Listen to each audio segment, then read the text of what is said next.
The dam towered over the valley like a giant wall of concrete and steel. Ethan and Marcus stood beside the armored truck, staring at the massive structure rising out of the mist. Water thundered through the spillways below, echoing through the empty valley.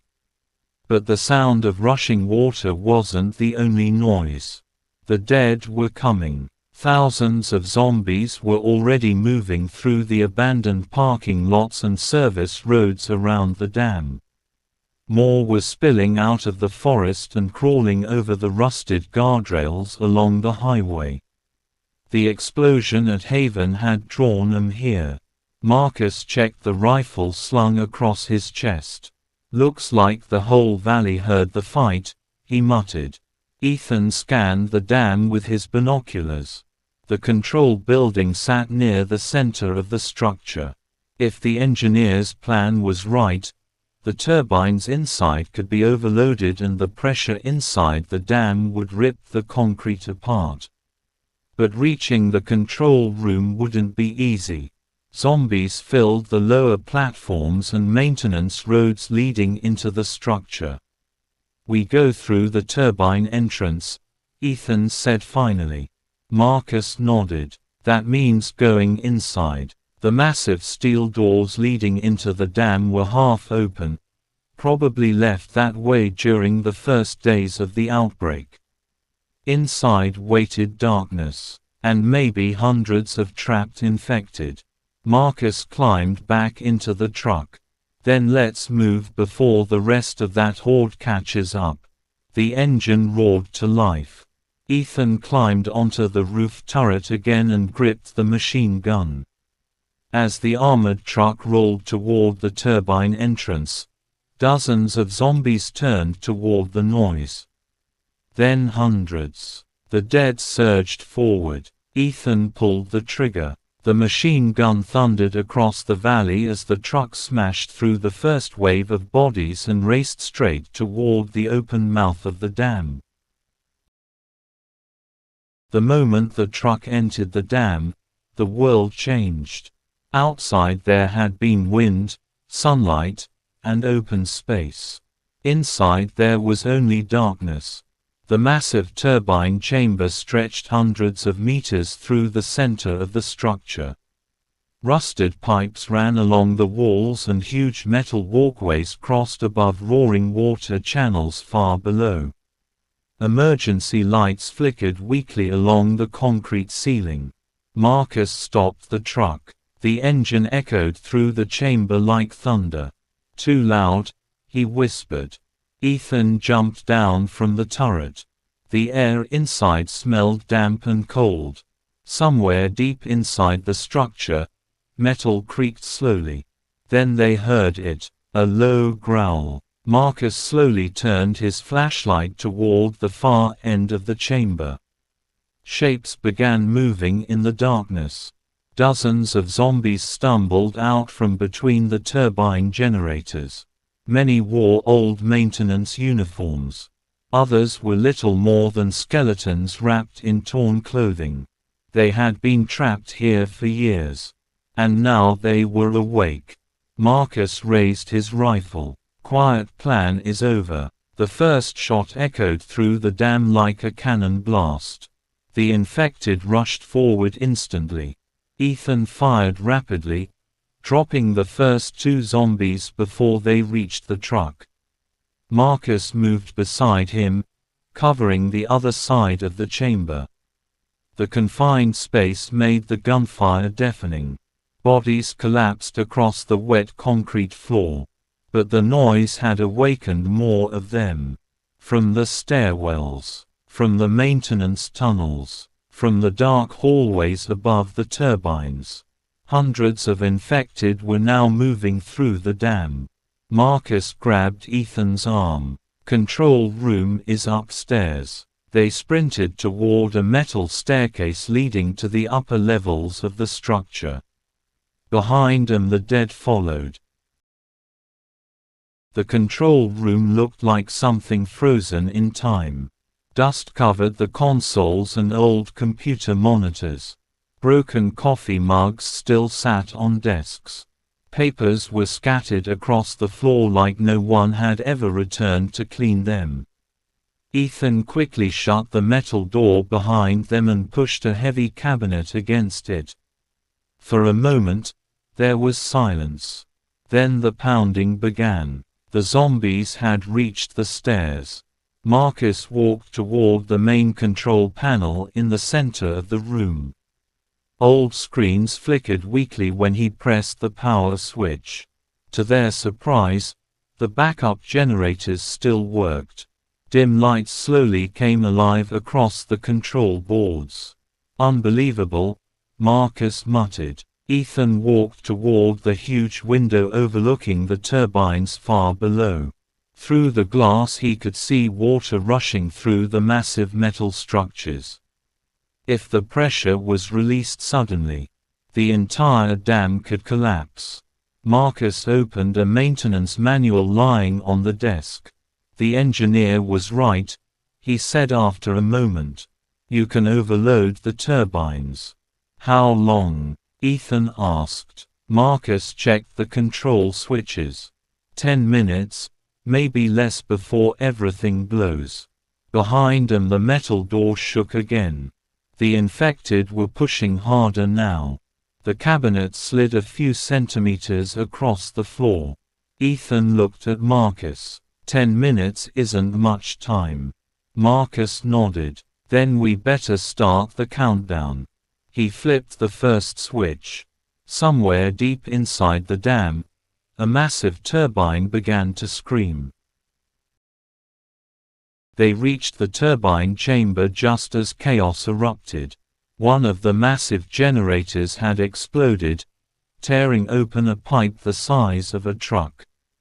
Water blasted across the chamber like a fire hose. The armored vehicle still sat where they left it. Marcus jumped into the driver's seat while Ethan climbed onto the turret. Behind them hundreds of zombies were pouring down the staircases. Marcus slammed the accelerator. The truck roared across the chamber and smashed through the half-open turbine gate. Outside the valley had become a nightmare. Thousands of zombies were moving toward the dam entrance. But the explosions inside the structure were getting louder.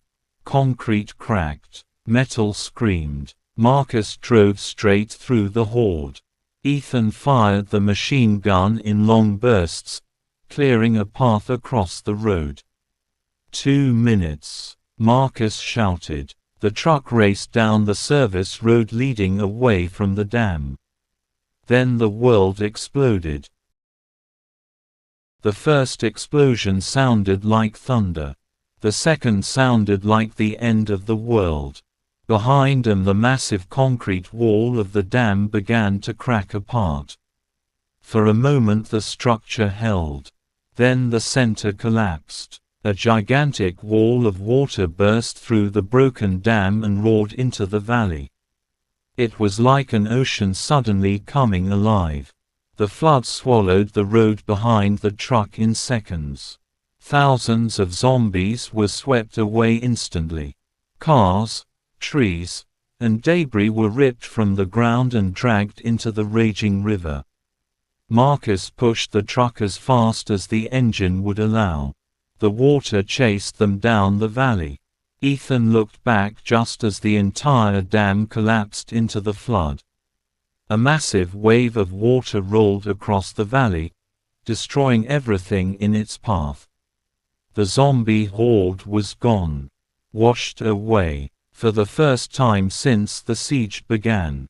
There was silence. Marcus slowed the truck. They stopped on a hill overlooking the flooded valley, where thousands of zombies had stood before. Now there was only water. But Ethan kept staring at the horizon. Far in the distance, more shapes were moving. Another horde, even bigger. The battle for Haven was far from over. For several minutes neither of them spoke. The armored truck rolled slowly along the cracked mountain road while the thunder of the collapsing dam faded behind them. Where the valley had once been, there was now a massive river. Water rushed through the destroyed landscape, carrying trees, broken cars, and thousands of dead bodies with it. The flood had wiped out most of the horde that had surrounded Haven. Marcus finally stopped the truck on a rocky hill overlooking the destruction. Ethan climbed down from the turret and stared at the valley. "Did we actually stop them?" he asked. Marcus shook his head slowly. "Not all of them." He pointed toward the far side of the valley. Through the rising mist Ethan could see movement. At first it looked like shadows. Then the shapes became clearer. Zombies. Hundreds of them were still wandering along the distant ridges where the flood had not reached. Some had been thrown against the rocks by the water. Others were slowly crawling through the mud. The dam had destroyed the largest part of the horde. But the apocalypse wasn't over. Not even close. Marcus checked the fuel gauge in the truck. "Barely enough to get back to Haven," he said. Ethan climbed back into the vehicle. "Then we better move." As the truck started rolling again, neither of them noticed the faint blinking light coming from a broken radio tower on the mountain above the valley. A signal. Someone out there was still transmitting. The radio crackled suddenly. Marcus frowned and reached toward the old military receiver mounted on the dashboard. For days the radio had been nothing but static. Now a voice pushed through the noise. "Any survivors? This is Outpost Sierra. Repeat, any survivors?" Marcus turned the volume up. The signal was weak, but it was real. Ethan leaned closer to the speaker. "Did they say survivors?" The voice continued. "Safe zone located north of the mountains. Survivors welcome. Repeat." The transmission cut out again. Silence returned to the truck. Marcus looked at Ethan. "That's impossible." "Why?" "Because every safe zone we've heard about before fell." Ethan stared out the window at the distant mountains. "Maybe this one hadn't." "North is the opposite direction from Haven," Marcus said. Ethan nodded. "I know." For a moment neither of them spoke. Behind them the floodwaters continued rushing through the destroyed valley. Ahead of them the road twisted through the mountains toward the colony they had risked everything to save. Marcus finally started the engine again. "First we get back to Haven," he said. "Then we decide what to do." But deep inside both of them knew something had changed. If a real safe zone existed somewhere out there, the world might not be completely lost. Night had already begun to fall when the lights of Haven finally appeared in the distance. But something was wrong. The watchtowers were dark. No spotlights scanned the fields around the colony. No gunfire echoed from the walls. Marcus slowed the truck. "That's not good." Ethan grabbed the binoculars from the dashboard and looked toward the gates. The massive steel doors were closed. But several of the outer barricades were broken. Burned vehicles lay scattered along the road leading to the entrance. Signs of another battle. Then Ethan saw movement. Figures walking slowly along the outside of the wall.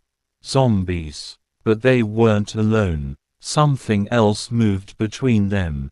Fast. Too fast. The shape darted across the road and disappeared behind an overturned truck. Marcus noticed Ethan's expression. "What is it?" Ethan lowered the binoculars. "I don't know," he said quietly. "But whatever it wasn't walking."